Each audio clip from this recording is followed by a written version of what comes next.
Hello friends, welcome to my channel. সব ধরনের ক্রিকেটকে বিদায় জানানোর পর ছেলেকে আবেগপূর্ণ বার্তা দিলেন শেখর ধাওয়ান। শনিবার সমাজ মাধ্যমে নিজের অবসরের সিদ্ধান্ত জানিয়েছেন সদ্য প্রাক্তন বাঁহাতি ওপেনার। তারপর এক সাক্ষাৎকারে ছেলে জোরাভারকে দিয়েছেন বিশেষ বার্তা। আয়েশা মুখোপাধ্যায়ের সঙ্গে গত বছর বিবাহ বিচ্ছেদের পর থেকে ছেলের সঙ্গে তেমন যোগাযোগ নেই ধাওয়ানের। সন্তানকে নিয়ে অস্ট্রেলিয়ায় ফিরে গিয়েছেন আয়েশা। প্রথম দিকে ফোনে ছেলের সঙ্গে কথা বলতেন ধাওয়ান, পরে সেই সুযোগও প্রাক্তন স্ত্রী বন্ধ করে দিয়েছেন বলে অভিযোগ তার। ধাওয়ান চান ছেলে তাকে ভালো মানুষ হিসেবে চিনুক, জানুক তার ক্রিকেট জীবনের কথা। একটি ইংরেজ সংবাদ মাধ্যমে ধাওয়ান বলছেন, জোরাভারের এখন 11 বছর বয়স। আশা করব ও আমার অবসরের বিষয়টা জানতে পারবে, আমার ক্রিকেট জীবন সম্পর্কেও জানবে। তবে আমি চাই ক্রিকেটারের থেকেও একজন ভালো মানুষ হিসাবে আমাকে জানুক ছেলে।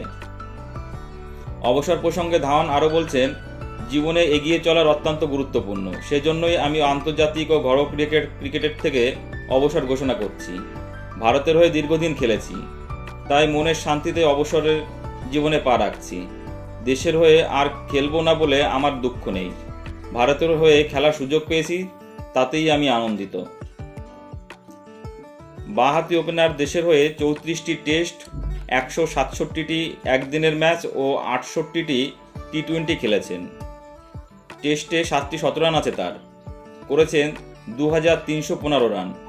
একদিনের ক্রিকেটে 6793 রান করা ধাওয়ান করেছে 17টি শতরান।